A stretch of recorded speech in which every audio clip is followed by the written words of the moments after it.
안녕하세요. 비밀의 하원입니다. 제가 오늘 소개해드릴 책은 90년 인생에서 길어올린 일, 자, 인간관계에 대한 진솔한 조언, 이군우 이화여대 명예교수의 화제작 100살까지 유쾌하게 나이 드는 법이라는 책입니다. 죽음의 위기를 몇 차례 넘기고 7가지 병과 더불어 살아가면서도 마지막까지 유쾌하게 살겠다고 다짐하는 노학자가 40 이후 어떻게 살 것인가를 고민하는 인생 후배들에게 인생에는 의지만으로 이룰 수 있는 일이 생각보다 많지 않고 삶은 예기치 않은 시련에 크게 흔들리지만 그럼에도 다행스러운 점은 인생의 슬픔은 일상의 작은 기쁨으로 인해 회복된다는 사실이고, 그래서 사람은 마지막까지 유쾌하게 살아야 하며 사소한 기쁨과 웃음을 잃어버리지 않는 한 인생은 무너지지 않는다라는 말을 전합니다. 책에는 노년의 삶에 대한 어설픈 추측이나 설익은 교훈 따윈 없습니다. 반대로 지금 여기에서 할 수 있는 일에 충실하며 하루하루 재미있게 살려고 노력하는 유쾌한 노학자의 생생한 경험과 지혜로 가득합니다. 50년간 15만 명을 돌본 90살 정신건강의학과 명예교수가 후회 없는 삶을 살고 싶은 당신에게 전하는 45가지 마음 처방전. 비밀의 하원이 들려주는 이군우 작가님의 100살까지 유쾌하게 나이 드는 법. 지금부터 함께 만나보시죠.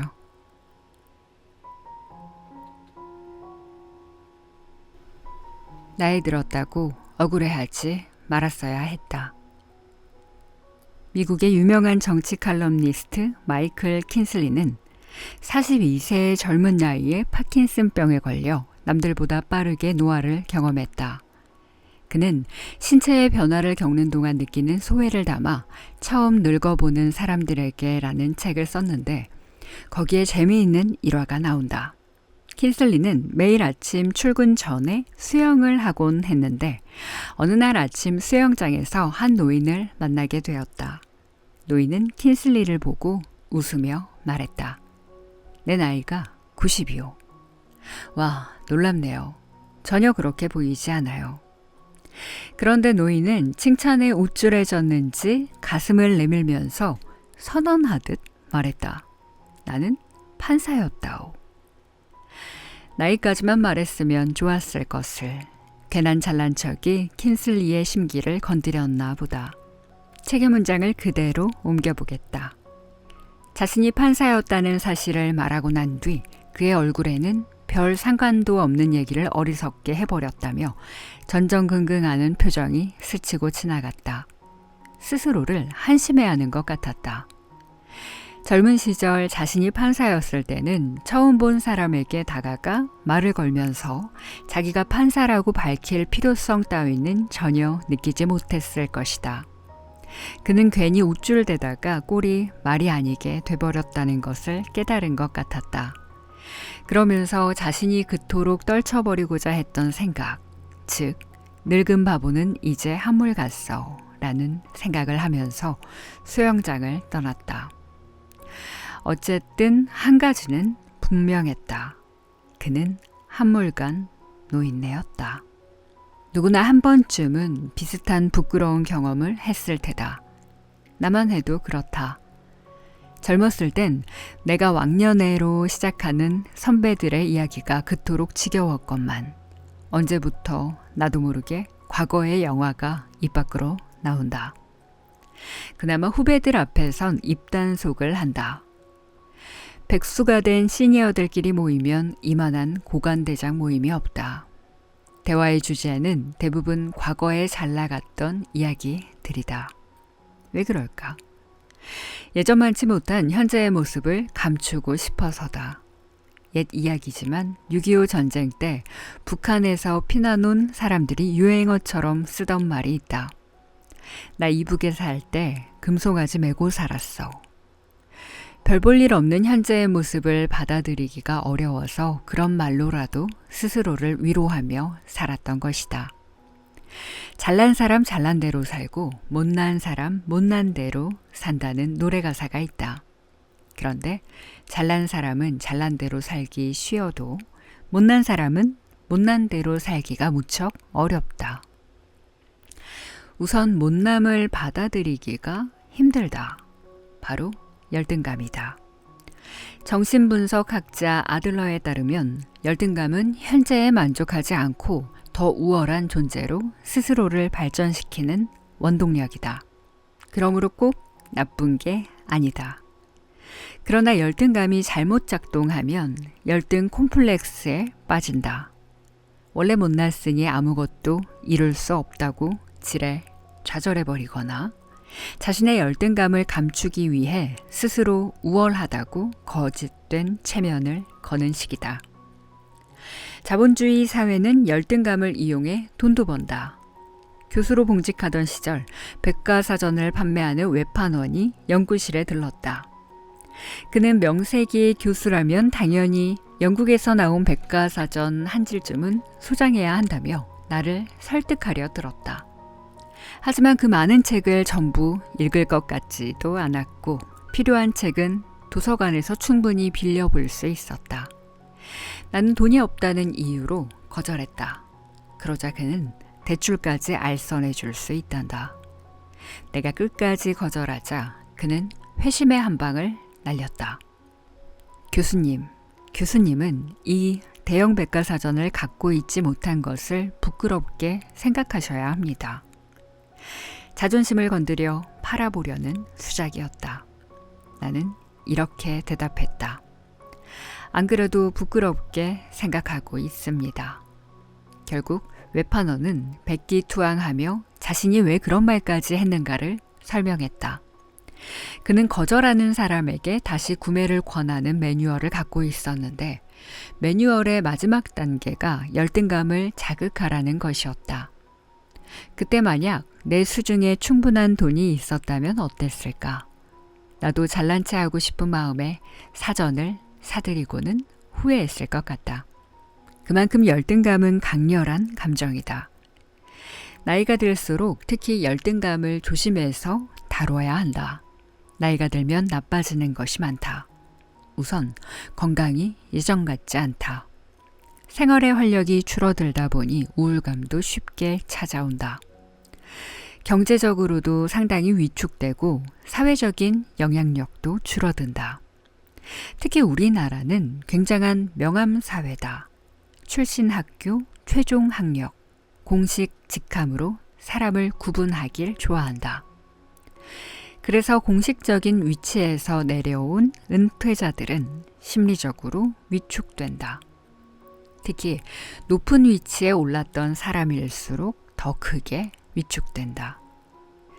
그래서인지 어떤 이들은 은퇴 후에 새로 명함을 만들어 뒷면에 자신이 달았던 공식 직함을 전부 써넣기도 한다. 한마디로 지금은 별 볼 일 없지만 한때 나도 잘 나갔어 라는 것이다. 예전에 잘 나가던 시절을 어떻게든 알리고 싶은 그 심정을 모르는 바 아니다. 세월이 흘러 달라지는 것들을 담담하게 받아들이기란 참으로 어렵다. 머리로 이해하긴 쉬워도 가슴으로 인정하긴 힘들다. 하지만 변화를 받아들이지 못하고 현재의 자신을 못나게 여겨서 열등감에 휩싸이면 과도한 짓을 저지르기 쉽다. 한마디로 오버를 하게 된다. 한때 높은 자리에 있었다며 갑질 아닌 갑질을 하려 들고 젊은이들을 향해 자꾸만 훈수를 두고 세상을 향해 과격한 발언을 쏟아낸다. 어떤 사람들은 한창 때 몸을 되찾겠다며 성형에 큰 돈을 쓰기도 하고 각종 건강식품과 운동기구에 집착해서 지켜보는 이들의 안타까움을 사기도 한다. 하지만 아무리 노력해도 우리는 모두 언젠가는 한물간 노인네가 될 수밖에 없다. 지구의 모든 생명체가 종국에는 죽음에 이르듯 인간도 생물학적, 사회적 정점을 찍고 나면 쇠퇴의 길을 걸어갈 수밖에 없다. 그리고 그때가 되면 아무리 잘난 체 해봐야 누가 거들떠보지도 않는다. 또 열등감 속에서 자신을 괴롭힌들 누가 연민의 정을 갖고 위로해 주지도 않는다. 냉혹하게 느껴질지 몰라도 자연스러운 현상이다.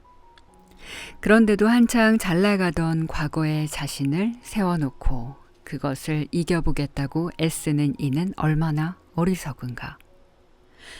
누군가 나에게 반드시 필요한 삶의 기술을 하나 꼽으라면 나는 정견이라고 대답할 것이다. 사람에겐 자신을 바로 볼 줄 아는 능력이 필요하다. 이제는 체력이 떨어진 나, 사회적으로 협소해진 나, 경제적 능력이 줄어든 나를 있는 그대로 바라본다. 화가 나면 화가 나는구나 하고 느껴본다. 무엇을 잘못해서 지금에 이른 것이 아니다. 과거의 나는 그대로 멋졌고 현재의 나는 이대로 괜찮다. 여기까지 생각이 미친다면 삶을 괴롭게 만드는 열등감에서 비로소 자유로워질 수 있다. 그럼에도 왕년에 비해 현재의 내가 쓸쓸하게 느껴지는 당신을 위해 위로의 글을 남긴다. 앞서 수영장에서 만난 90살 노인의 손자가 쓴 것으로 킨슬리가 노인과의 일화를 뉴요커에 실자 그에 대한 답글로 남겼다고 한다. 노인이 이처럼 멋진 삶을 살았다는 것을 미리 알았더라면 그가 왕년의 판사였다는 사실은 별로 중요하게 여겨지지 않았을 텐데.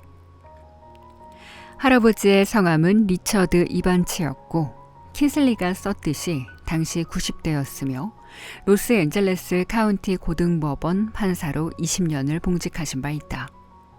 만약 할아버지가 킨슬리의 글을 보셨다면 장수한다는 것은 한 사람의 삶을 평가하는 잣대로는 옳지 않다고 지적하셨을 것이다. 삶에서 유일하게 중요한 요소는 생명의 길이가 아니다. 삶의 가치를 평가하는 데 가장 적절한 잣대는 그 사람이 일평생 살아온 방식이 되어야 한다. 할아버지는 매일매일 최선을 다해 사셨다. 할아버지께서는 동료들을 그들의 장점과 함께 단점까지도 아우르며 사랑하셨다. 또한 자신이 장수하는 것에 대해서도 자부심이 강했는데 단지 오래 살아남았다는 사실 때문이 아니라 삶에 대해서 열정적이셨기 때문이었고 또한 다른 사람들에게 그들의 삶이 얼마나 가치 있는 것인지를 일깨워주는 것을 매우 좋아하셨기 때문이었다. 나는 킨슬리가 여전히 삶의 대열에 참여하고 있는 것을 기쁘게 생각한다. 하지만 슬프게도 할아버지는 더 이상 여기 계시지 않는다. 지난 11월에 세상을 떠나셨다. 할아버지는 생애의 마지막 일주일까지도 매일 아침 그 수영장에서 수영을 하셨다. 말이 통하는 어른이 된다는 것. 젊었을 적에는 노인들과 대화할 때 늘 두 가지 의문이 들었다. 하나는 왜 노인들은 영양가 없는 말을 많이 할까 이고 다른 하나는 왜 목소리가 저렇게 클까였다. 대개 노인들의 말은 한번 시작되면 구구절절 이어지는 경우가 많았다. 듣는 입장에서는 짧게 마무리될 이야기가 끝없이 길어지니 영양가가 없게 느껴졌다. 게다가 분위기에 적합한 내용이 아니면 듣기에도 민망했다. 한창 때는 보석 같은 가르침을 논리적으로 해주시던 선배님들이 나이가 들어 중언부언하는 모습을 지켜보면서 안타까울 때가 한두 번이 아니었다. 특히 학회 같은 토론장에서 한번 마이크를 잡으면 놓지 않는 선배님들도 많았다. 사회자가 사인을 보내도 아랑곳하지 않고 하고 싶은 말을 죄다 쏟아놓고 가시는 뒷모습을 보면서 나는 나이가 들어도 저러지 말아야지 하고 다짐했다. 그런데 지금 생각하면 그 선배인들 비슷한 다짐을 하지 않았을 리가 없다. 아빠, 자녀들이 내가 하는 말을 가로채고 손가락 셋을 펴보일 때가 있다. 벌써 세 번째 하는 말이라는 의미다. 이제 그만하라는 경고 아닌 경고다. 나는 그럴 때마다 움찔한다. 전에 말한 기억이 없는데 혹시 듣기 싫어서 거짓말을 하는 게 아닌가 하는 의심도 들지만 자녀들의 말이 맞을 것이다. 그래서 나는 말을 시작할 때 조심스럽게 덧붙인다. 전에도 말한 적이 있지만.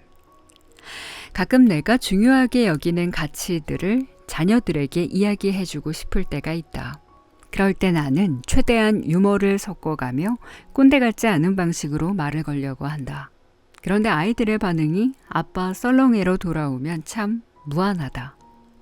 아이들 눈에는 내가 옛날에 그 선배님들처럼 보이겠구나 라는 생각이 들어서다. 이런 핀잔을 들을 때도 있다. 아빠, 엄마하고 싸우지 마세요. 안 싸웠어. 내가 언제 싸우는 거 봤니? 싸웠잖아. 막 소리 지르고. 대화의 톤이 높아진 것을 보고 하는 말이다. 나이가 들면 귀가 어두워지는 만큼 목소리도 커진다. 내가 안 들리니까 상대도 똑같이 안 들릴 거라고 여겨서다. 아내도 나만큼 늙었으니 두 노인의 대화가 한창 젊은 딸에게는 마치 싸우는 것처럼 들렸을 것이다. 젊은 시절에 저러지 말아야지 했던 노인의 모습을 고스란히 반복하는 나를 보면서 혼자 비식 웃을 뿐이다. 이제 명실상부한 노인이 되었으니 변명해보자. 나이가 들면 왜 말이 많아질까? 첫째는 집중력 저하다. 말에는 목적이 있다. 그 목적을 달성하기 위해 여러 가지 이야기들을 곁들인다. 나무로 치자면 굵은 기둥이 전하고 싶은 말이고 잔가지들이 이야기 소재다.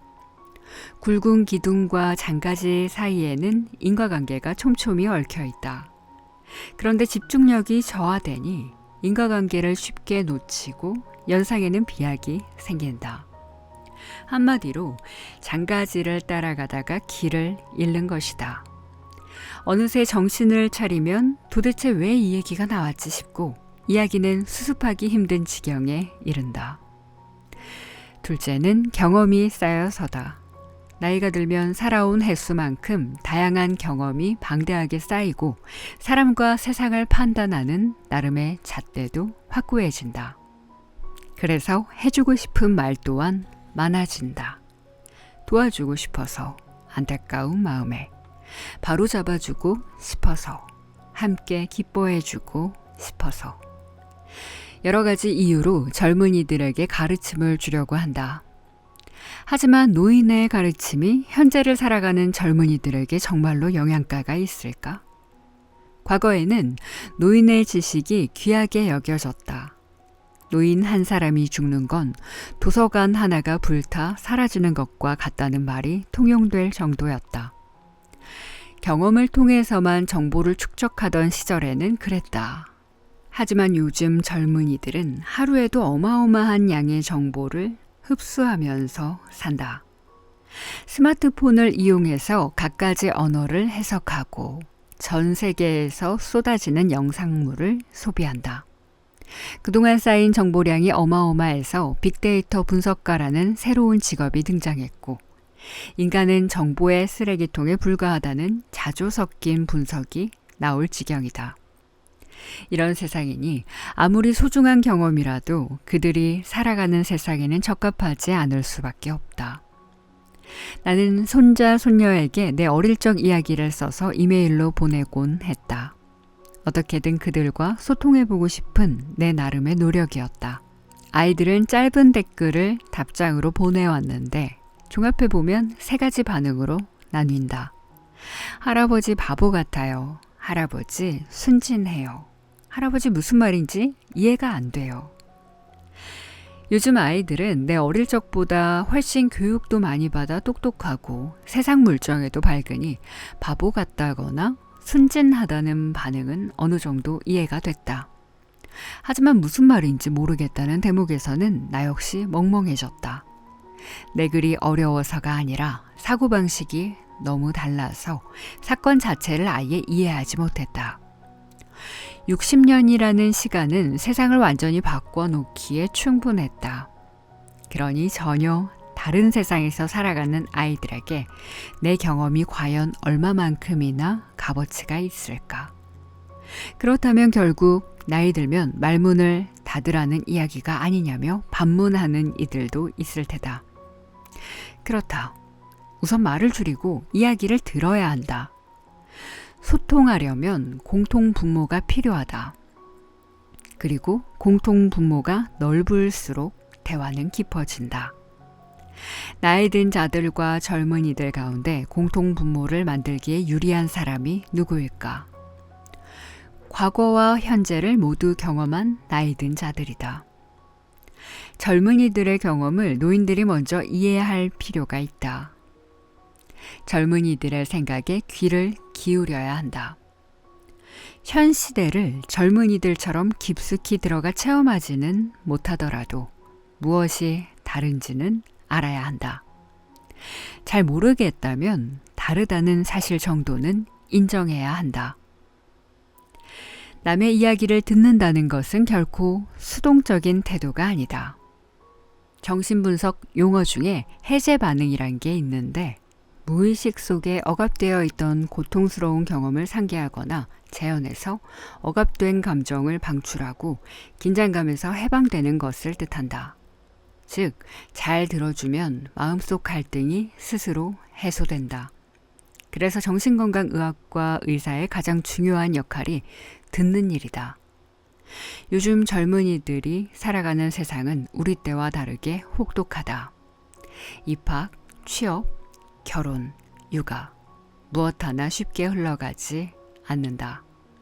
사는 내내 극한의 경쟁 체제를 감내해 왔기에 한 번도 평안한 시기를 보내지 못했고 자존감마저 크게 상처를 입었다. 어느 세대보다 열심히 살았지만 아무런 미래를 보장받지 못했고 이전 세대보다 가난하게 살아갈 확률이 다분한 그들. 그들의 가슴에 얼마나 큰 웅어리가 맺혔을까. 어쩌면 나이 든 자들이 젊은이들에게 주어야 할 것은 가르침이 아니라 경청일지 모른다. 따뜻한 공감과 든든한 연대일지도 모른다. 나는 외할머니와 언제나 말이 잘 통했다. 외할머니는 성품도 인자하셨고 남녀가 유별한 시대에 사셨음에도 열린 사고를 지니셨다. 그래서 대학생이 된 이후에도 세상사를 두고 이런저런 이야기를 나누곤 했다.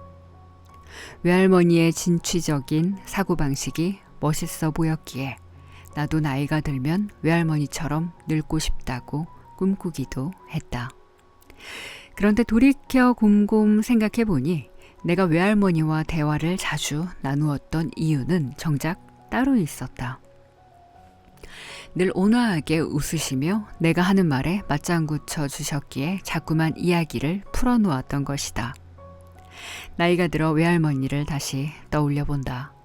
나는 외할머니처럼 나이 들어가고 있는가? 젊은이와 대화할 때 한 번은 꼭 떠올려야 할 물음이다. 화내는 것도 습관이다. 2018년 여름은 더위의 기세가 대단했다. 떼약볕에 5분만 나가 있어도 머리가 어질어질했다. 에어컨을 빵빵하게 틀어놓아도 연구실의 큰 창문으로 들어오는 열기를 멈추기엔 역부족이었다.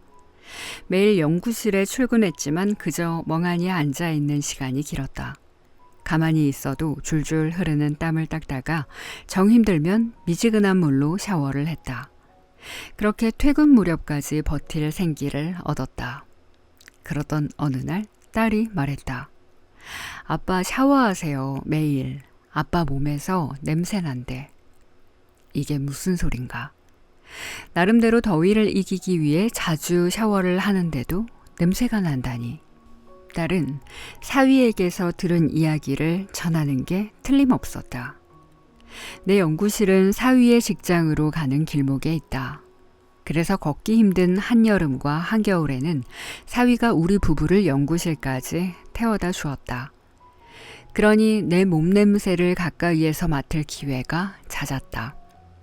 솔직히 그 말을 듣는 순간 기분이 나빴다. 내 몸에서 냄새가 난다고 딸에게 불평했나? 왜 나한테 직접 얘기하지 않았을까? 혹시 우리 부부를 태워다 주는 게 번거롭고 불쾌했나? 그래서 그간 쌓인 불만을 한꺼번에 터뜨리는 건가? 사위가 나를 싫어하나? 나를 노인이라고 무시하나?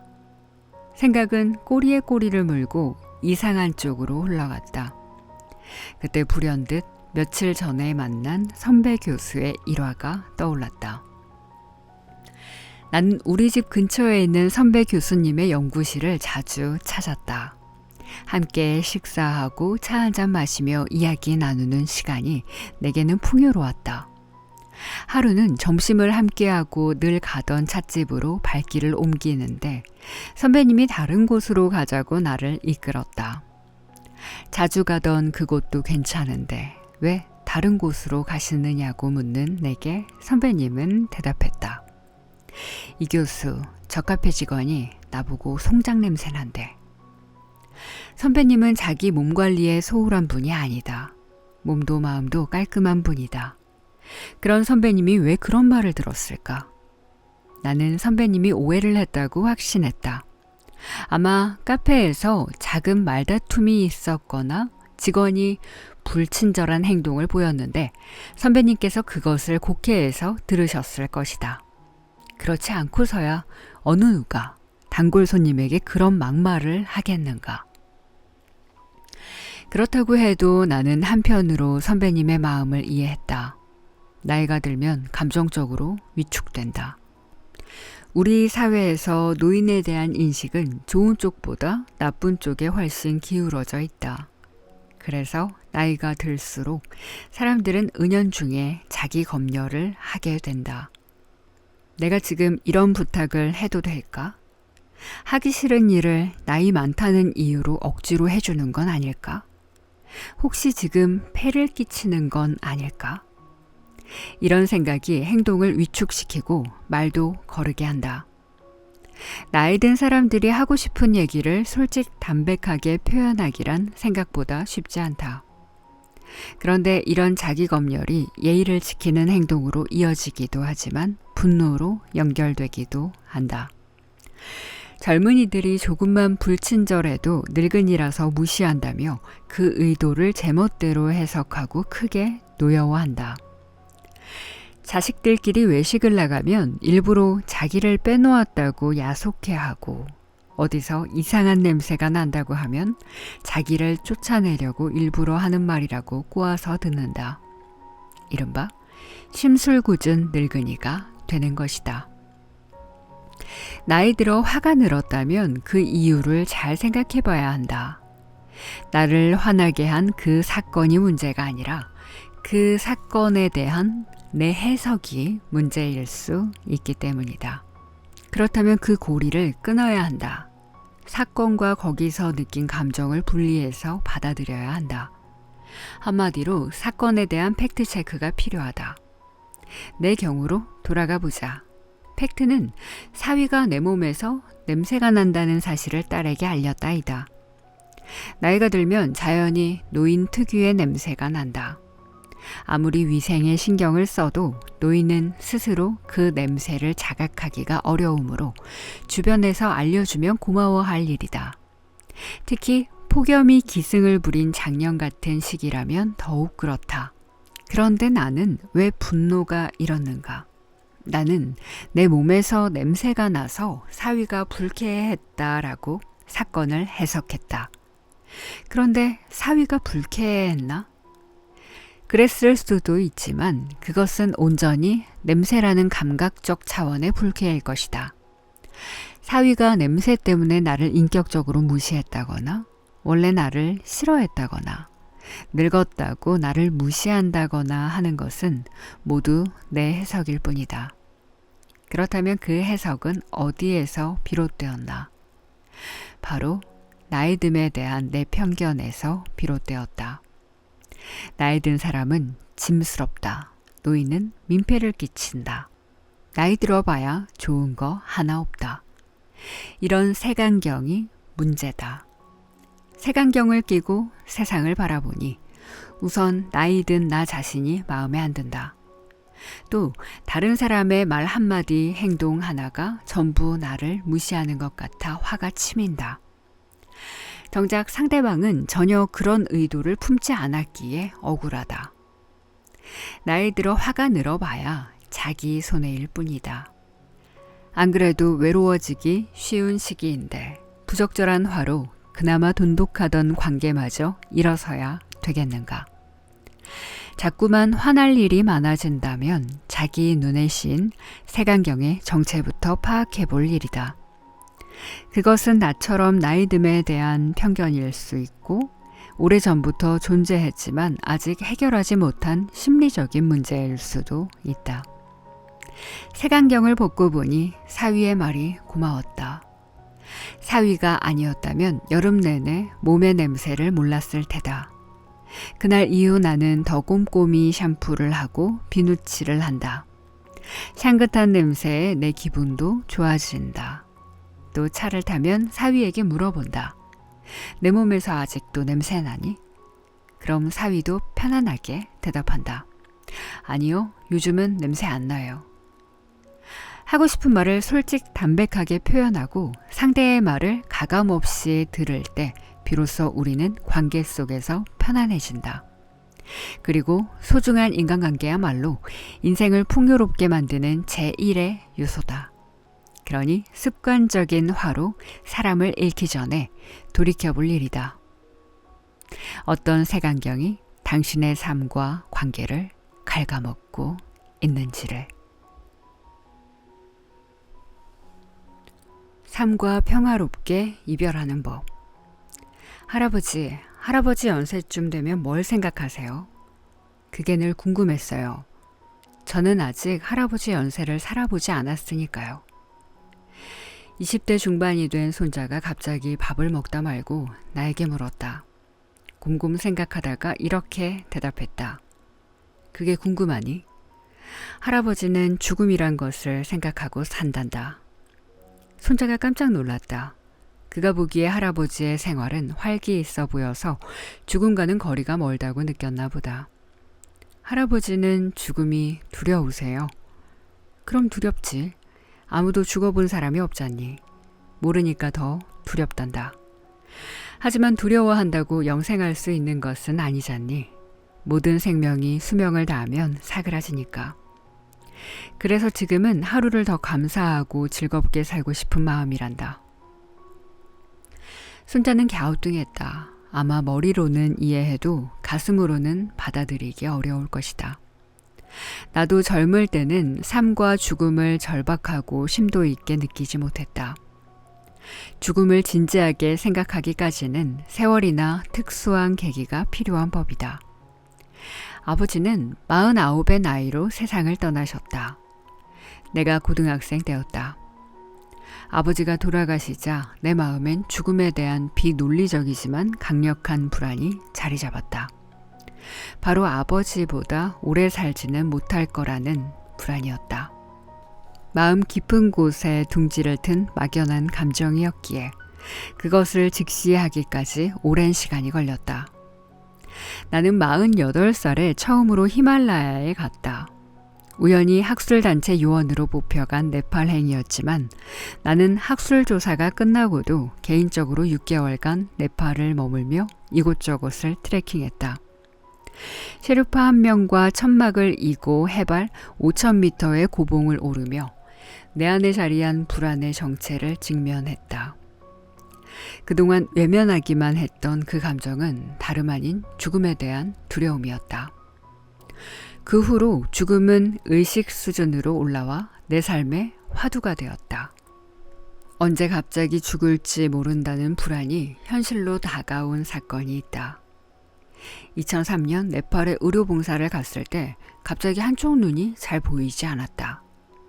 갑작스러운 기후변화로 인해 산에 간 대원들을 다급히 챙기느라 바짝 긴장해서인지 눈의 혈관이 터져버린 것이다.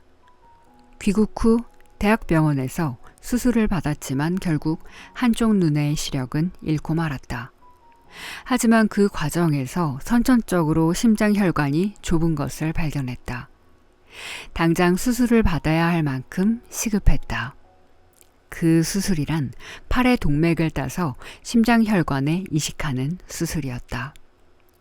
수술 부위가 심장이고 동맥을 건드리는 만큼 매우 위험하고 난이도가 높았다. 그야말로 생사의 확률이 50대 50이었다. 그때 나는 마음먹었다. 수술을 받고 다시 깨어난다면 남은 생은 그야말로 덤이라고. 본전 생각에 아쉬워하거나 쓸데없이 욕심을 부리지 않겠다고. 다행히 수술은 성공적이었고 마취해서 깨어났을 때 나는 다시 눈을 떴다는 사실에 쾌재를 불렀다. 그 다음부터 매일 아침 눈을 뜨면 맨 먼저 하는 생각이 죽지 않고 오늘도 살았구나 이다. 기적같이 살아나서 오늘이라는 시간을 선물로 받았으니 무슨 일인들 감사하지 않으랴. 수술 이후 나는 웬만한 일에도 만족하는 법을 배웠다. 죽음의 공포가 사라진 것은 아니지만 더 이상 죽음에 대한 두려움에 크게 사로잡히지 않았다. 그리고 13년 후인 2015년 나는 다시 한번 삶을 덤으로 받았다. 평소처럼 연구실에 출근하기 위해 주차장으로 내려가다가 발을 헛디뎌 머리를 크게 다친 것이다. 주차장에 쓰러진 채 머리를 만져보니 피가 흥건하고 두개골이 함몰된 듯 했다. 구급차를 타고 병원을 향하면서 생각했다. 내 인생도 이렇게 끝을 맺는구나. 죽음이라는 단어가 생생하게 스쳐 지나갔다. 그럼에도 불구하고 그렇게 불안하지 않았다. 심지어 이런 생각까지 했다. 아쉽다. 기왕 다칠 거라면 한 달간 말미를 주시지. 그러면 원고를 출판사에 넘겨놓을 텐데. 이상한 일이었다. 그토록 죽음이 두려웠던 내가 죽음 앞에서 이리도 침착하다니. 그러나 내 예상과는 달리 머리에는 외상만 있을 뿐 뇌손상은 없었다. 이번 생활은 힘들고 불편했지만 이번에도 생명에 지장이 없는 상태로 퇴원했다. 그렇게 나는 또 새 생명을 얻었다. 새로운 생명으로 치자면 이제 겨우 11살이 된 셈이다. 죽음은 언제나 내 삶의 언저리에 그림자를 드리웠다. 한때는 죽음이 두려워 도망치고 싶었다. 그러나 살아있는 인간이 죽음의 공포로부터 완전히 자유로워지기는 불가능하다. 오히려 언제든 죽을 수 있는 운명임을 인정할 때 내 삶이 달라졌다. 여러 차례 위기를 겪고도 여전히 살아있다는 사실이 신기하고 하루하루가 새롭고 감사하다. 이제는 알겠다. 그토록 두려웠던 죽음 덕분에 삶을 더욱 뜨겁게 살 수 있었다는 사실을. 이렇게 말하면 사람들은 내가 죽음 앞에서도 불안하지 않은 도인쯤 된다고 생각할지 모르겠다. 그러나 죽음이 두렵지 않은 인간이 세상에 어디 있으랴. 죽음이 삶에 준 선물은 매우 고맙게 생각하지만 죽음은 여전히 생경하고 무서운 대상이다. 다만 결국 죽음을 피할 수 없는 운명이기에 되도록 불안한 마음을 달래면서 생활해 나가려고 노력할 뿐이다.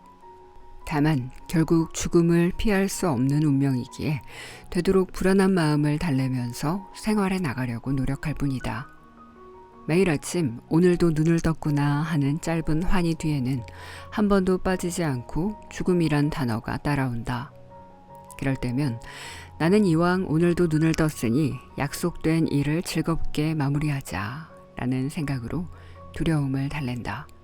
그러면 죽음이란 단어는 일과를 마칠 때까지 내 의식 속에서 물러나 준다. 고마운 일이다.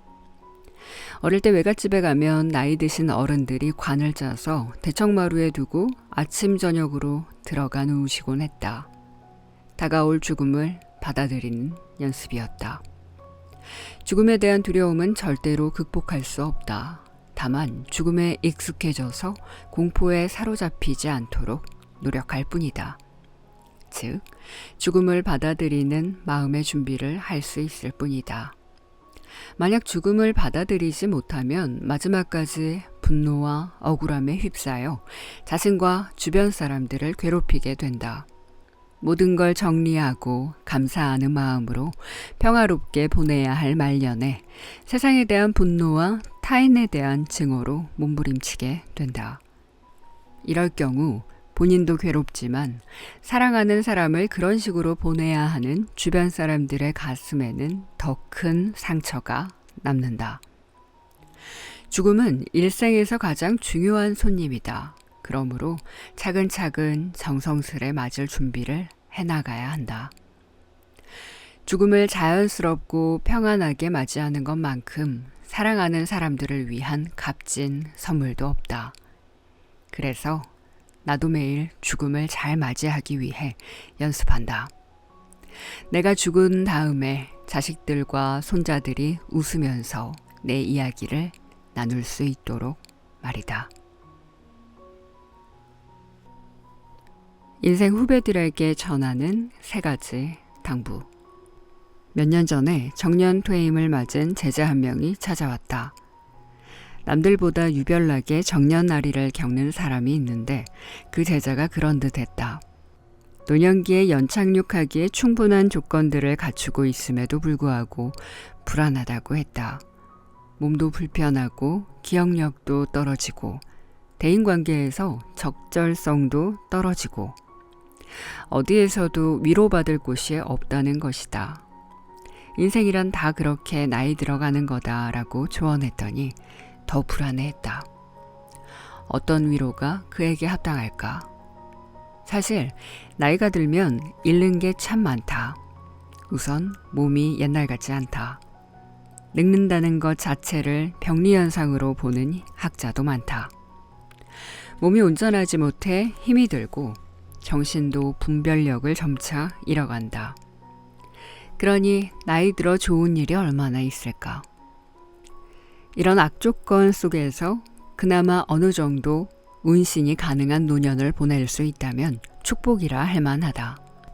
나는 그가 남들보다 많은 것을 갖고 있다고 일깨워 보았다.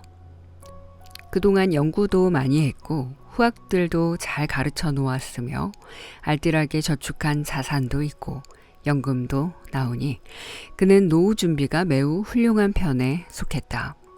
게다가 퇴임 후 이곳저곳에서 강의하며 소일을 하고 있었다.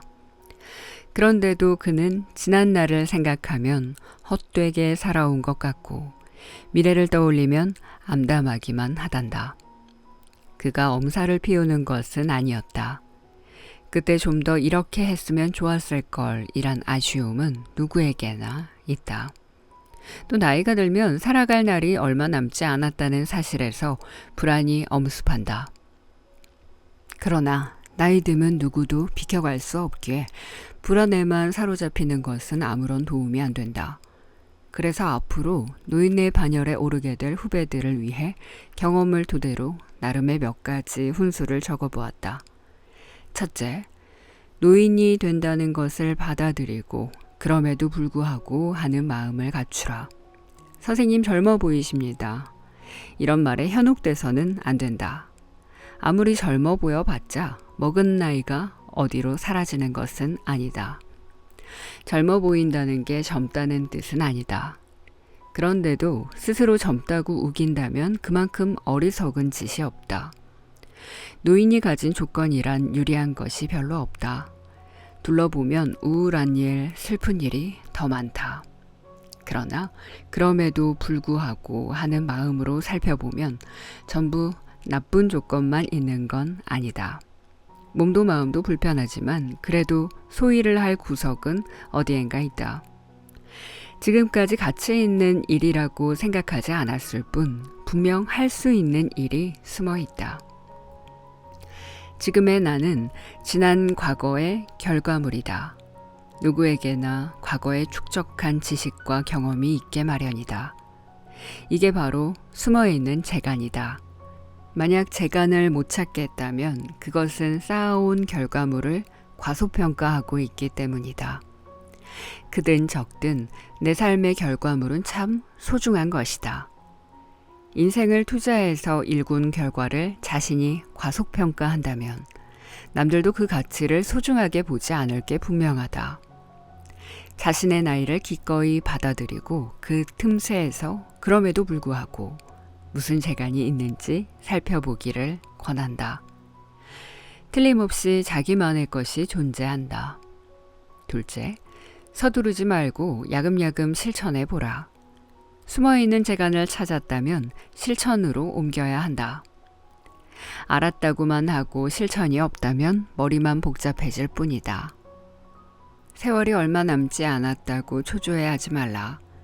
마음만 급할 뿐 몸이 따라주지 못한다. 그러니 조급함은 내려놓고 과정을 즐겨보자. 즐겁지 않은 것이 없을 것이다. 나이가 들면 결과에 집착할 것이 아니라 과정을 즐길 줄 알아야 한다. 젊어서 처절하게 경쟁하면서 살아왔다면 그 가치를 보상받아야 한다. 그 보상이 다름 아닌 야금야금 하는 과정의 즐거움이다. 야금야금은 여유로운 마음에서 비롯된다. 야금야금 행동한다는 것은 마치 가랑비에 옷이 젖는 것과 같다. 여유롭게 과정을 즐기겠다고 마음먹으면 급할 때는 보이지 않던 것들이 점차 눈에 띈다. 새로운 발견이 늘어날수록 즐거움이 커지고 즐거움은 꾸준함으로 이어진다. 셋째, 내가 거둔 곡식을 남과 비교하지 말라. 장 프랑스와 밀레의 만종은 일과를 끝낸 농부 부부가 경건하게 감사 기도를 드리는 모습을 그린 그림이다. 나는 이 그림이야말로 노년의 가장 이상적인 모습이 아닐까 싶다. 1년 동안 정성 들여 가꾼 곡식을 수확하면서 지금 이 순간을 온전하게 받아들이는 태도. 곡식이 풍족하든 모자라든 내 노고의 결과로 받아들이면서 기도하는 모습. 나이가 들면 지나온 삶을 그 자체로 온전히 받아들이고 감사할 줄 알아야 한다. 노년기의 평온과 만족감은 과거를 얼마나 수용하느냐에 달렸다고 해도 과언이 아니다. 얼마 남지 않은 삶을 과거에 대한 집착과 미래에 대한 불안으로 흘려보낸다면 얼마나 무의미한가. 봄에 좀 더 걸음을 주었더라면 추수가 얼마 안 되었네. 다른 사람들은 훨씬 수확량이 많던데 하는 생각을 멈추고 지금 가진 곡식을 어떻게 했을까를 꿈꿔보길 바란다. 나이 들어 가장 좋은 일을 꼽으라면 단연 책임과 의무로부터의 해방이다. 우리는 과거에 어떤 삶을 살았는가? 먹고 살기 위해, 더 잘 살기 위해 앞만 보며 허겁지겁 달려오지 않았던가?